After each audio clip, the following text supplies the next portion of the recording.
Hello, Detroit. This is Josh Roberson, Deputy Director of the Department of Neighborhoods, and I'm coming to you to bring a presentation about building more housing in the city of Detroit. Throughout all of the meetings that I've been to over the last couple of years, I have heard a common theme throughout all of the neighborhoods is that we are looking to do more infill housing in the city of Detroit. People want density, people want their neighborhoods to come back, they want neighbors, and they want their lots filled with housing. And I believe we have a tool that can help with that. So let's build more housing in Detroit. I want to present to you some proposals that we have currently among City Council that we want to share with you abroad and get everyone on the same page about what we're actually proposing. This proposal is coming out of the Chief Operating Office in collaboration with HRD, the Housing and Revitalization Department, and the Department of Neighborhoods. Before we get started, I really want you to think about through this lens the information that I'm going to be giving you today. The first thing I want you to think about is what does your neighborhood need as it pertains to housing? Not only what does your neighborhood need, but what do the other 200 plus neighborhoods in the city of Detroit need as well? There are approximately 208 neighborhoods in the city of Detroit, and we want to be able to have diverse housing for all neighborhoods, no matter the location, in what district. We want housing for all in every district. The second thing I want you to think about is how many different living situations and circumstances can you think of that Detroiters may have? Do we have the housing that meets all the needs of Detroiters? Whether it's a single mother or a single father, maybe it is a married couple with no children, maybe it is a senior citizen who doesn't wish to have any steps.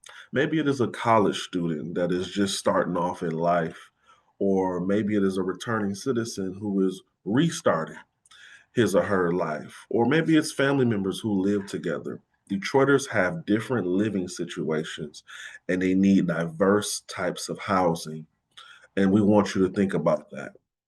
The third thing I want you to think about is that these proposed changes are not the silver bullet. They are not the end all be all. They're not meant to solve all of the housing issues and problems in the city of Detroit, but they are a tool, a thing that we believe can help move us in the right direction as it pertains to our housing needs, and that these proposals are restorative in nature.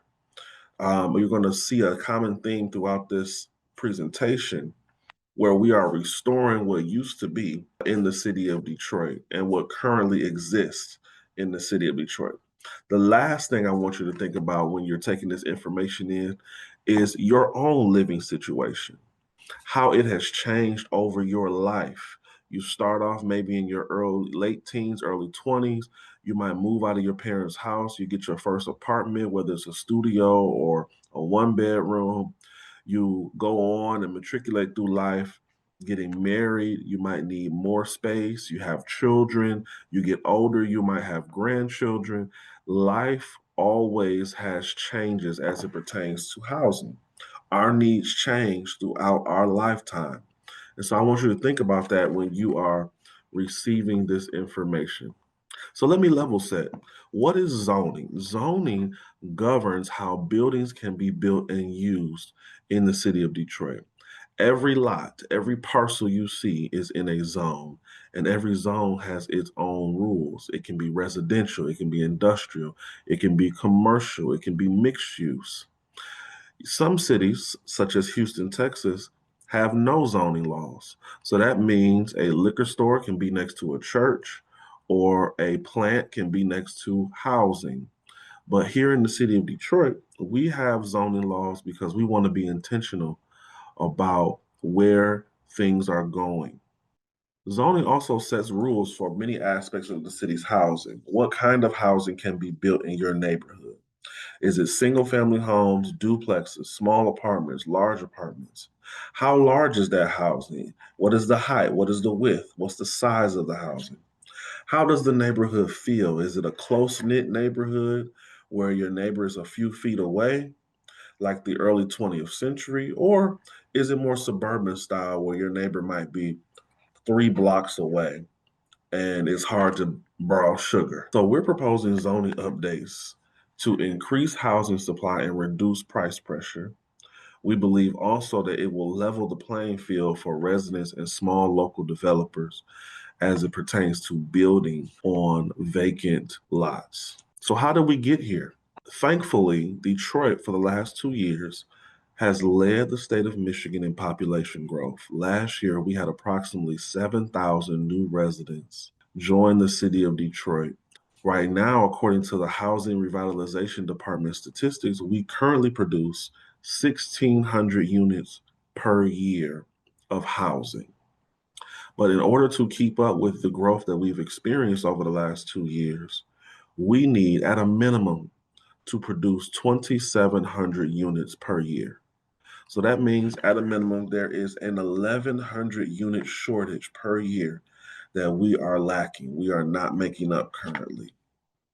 And we've been able for the last decade to sustain housing growth through apartment complexes and projects, and also through the rehabilitation of land bank houses. But since we are nearing the end of that housing stock, we need to be producing more housing in the city of Detroit. Currently, we have a 936 page zoning code. As you can see in the presentation, there's a big, thick binder. And big developers can hire consultants and attorneys. They can navigate through complicated rules. They can seek the special approvals and exemptions that it takes to produce housing. But it makes Detroiters, people like you and I, at a disadvantage. It has us not able to really navigate because we may not necessarily have the resources. And also the small local developers who are working actually in the neighborhoods, we want to thoughtfully make it easier for people like you and I to be able to build housing in the city of Detroit that is truly affordable and diverse for the diverse needs of Detroiters. So, quickly, I want to go over the 6 proposals, and then we're going to go more in depth per each slide. So the first thing we're proposing is to expand the types of housing that can be built in zones R2. Currently, you can build single family homes and duplexes, but we want to expand it to triplexes, quads, and townhouses. Number 2, we want to allow more units to be approved in R2 only after a public hearing. Number 3, we want to allow for accessory dwelling units to exist in zones R2 through R6. Number 4, we want to be able to allow apartments on commercial corridors like Woodward and Grand River and Jefferson. Number 5, we want to make it easier to rebuild houses on vacant lots. That has to do with the size of the house. And number 6, we want to offer more flexibility on the size of the parking lots on different projects that may show up in your neighborhood. So this map right here was staggering when I saw it. As you can see, these are the green dots that you see are R2 lots. You can see that there's a mass majority in districts 3, 4, 5, and 6, Southwest Detroit, and on the east side of Detroit.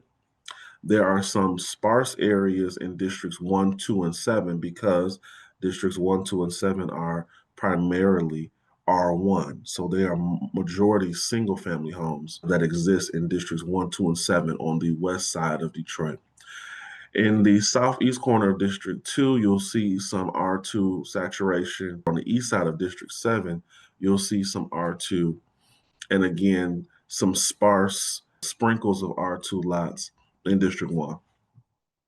Half of all of R2 parcels are vacant, and over 10% of all city parcels, that means 1 out of 10 of every city parcel, are vacant and zoned R2. Our housing updates are designed to have little to no impact on single family homes, which is zones R1.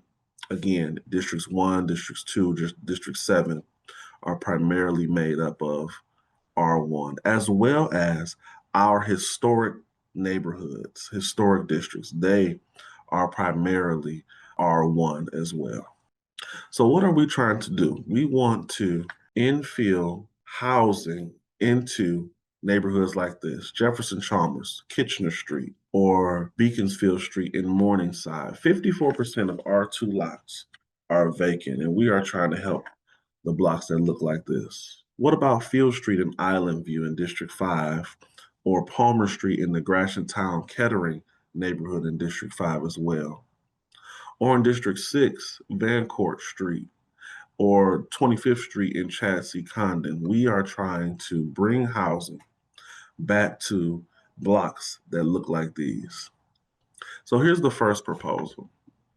Before current rules took effect, triplexes, fourplexes, and townhouses were commonly built in R2 zones.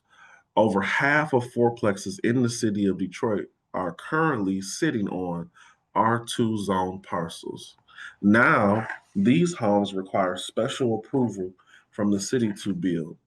So currently, in an R2 zone lot, you can only build single family homes and duplexes. What we are proposing to be able to build triplexes, quads, and townhouses.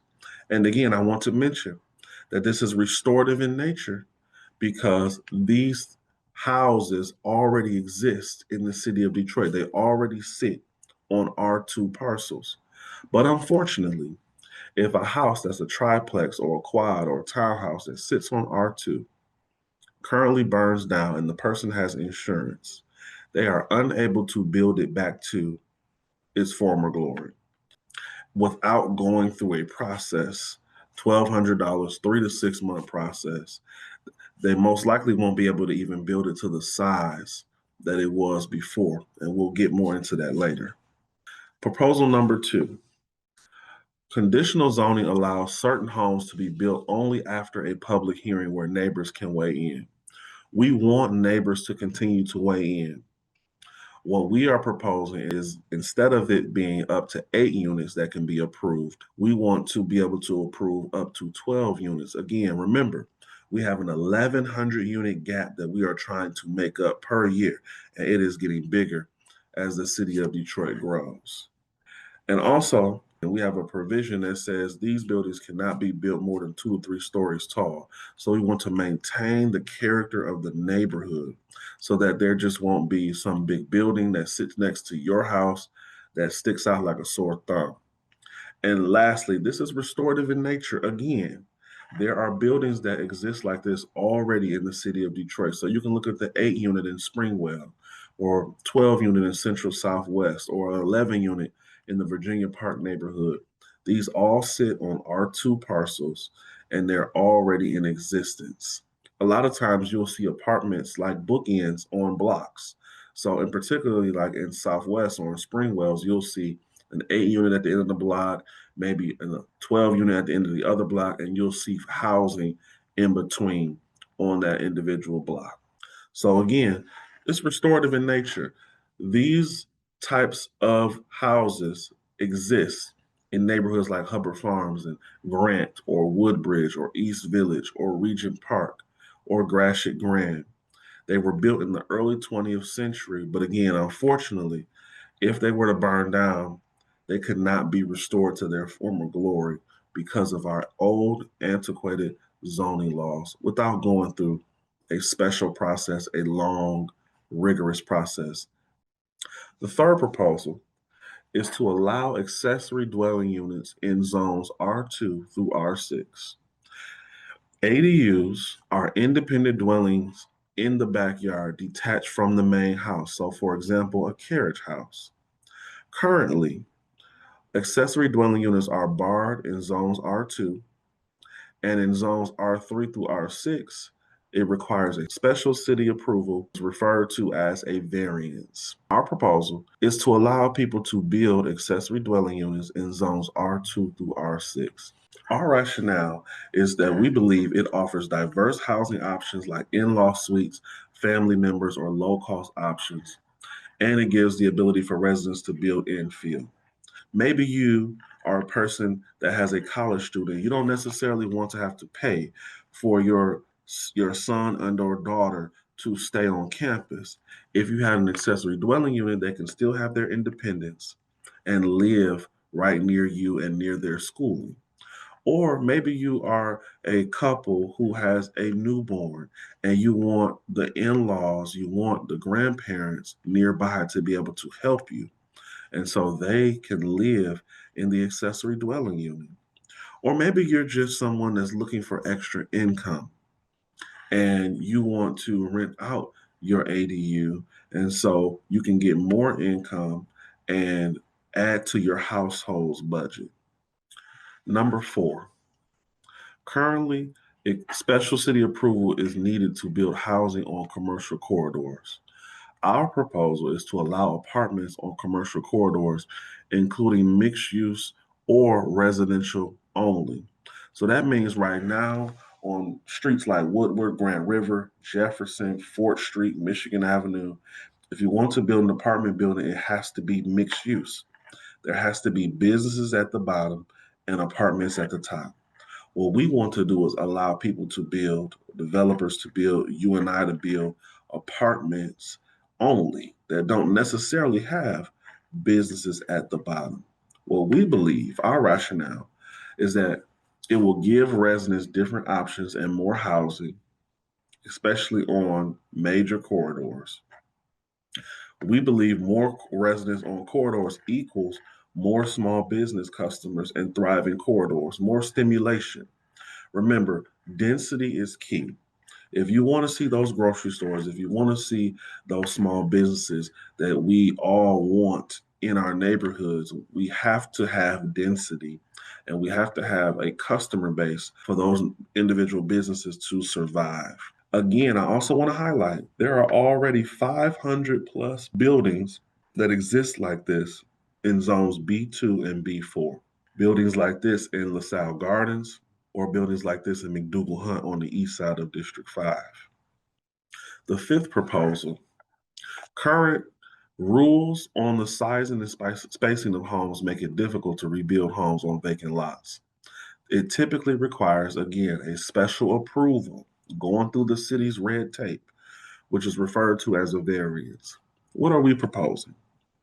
We are proposing to make it easier to rebuild by allowing size, spacing, and housing types that match earlier homes in the neighborhoods, the homes that were built in the early 20th century. Currently, if you build a house in the city of Detroit on R2 lots, those are usually 30 to 45 feet wide and 100 feet deep. Currently, right now, you can only build a house that is approximately 19 and a half feet wide. That means lesser square footage. But the average house around the country is approximately 28 feet wide. What we are proposing is for people to be able to build more square footage for their house, up to 23 and a half feet wide.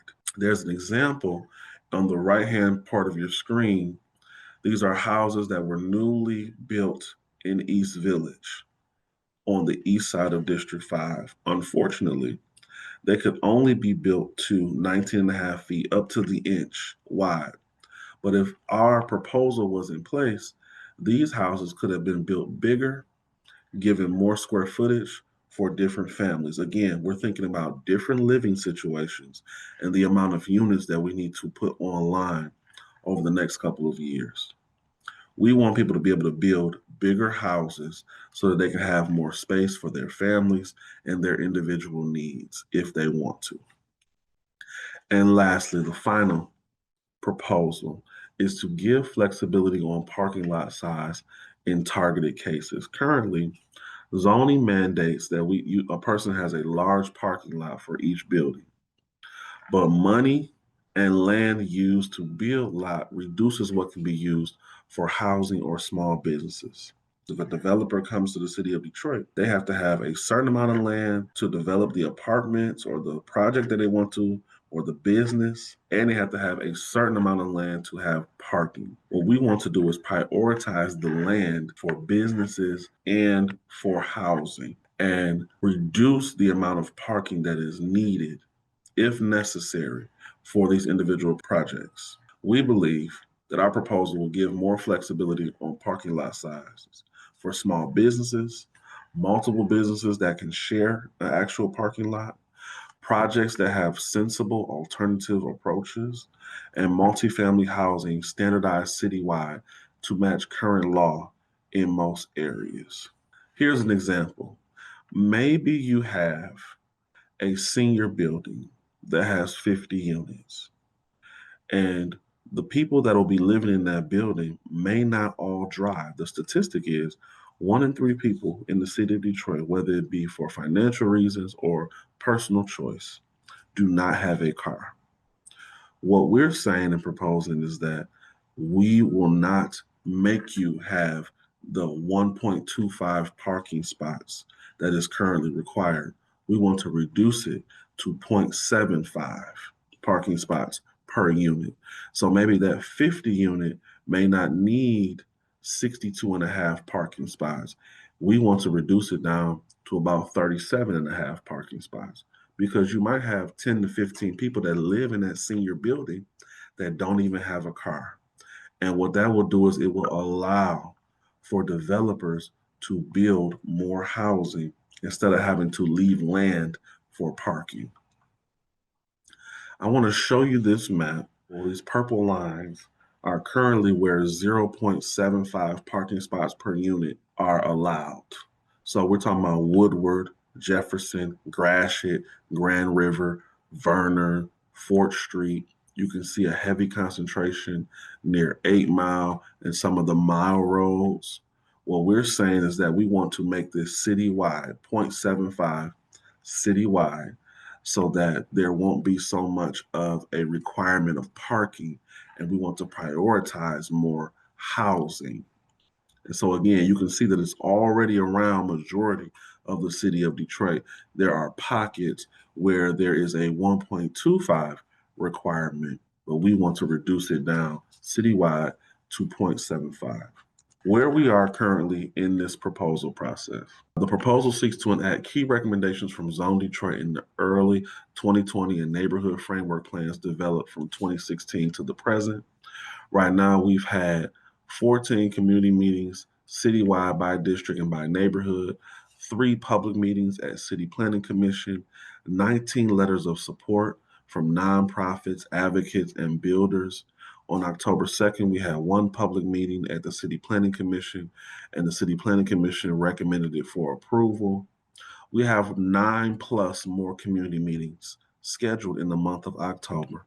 In the month of November, we're seeking City Council's public hearing, their input, and their vote going forward. So I want to encourage you, Detroit, to get involved. Listen to this recording, this video. Please spread the word. Let your neighbors know that they need to be involved in these conversations. We want you all to have access to the information and the proposals. And if you have any questions or comments, please reach out to the Department of Neighborhoods, your district manager, and let us know so we can connect you to the proper resources. My name is Joshua Roberson. I have the awesome pleasure of serving you as the Deputy Director of the Department of Neighborhoods, and I appreciate you for taking the time of listening to this presentation. Have a great one.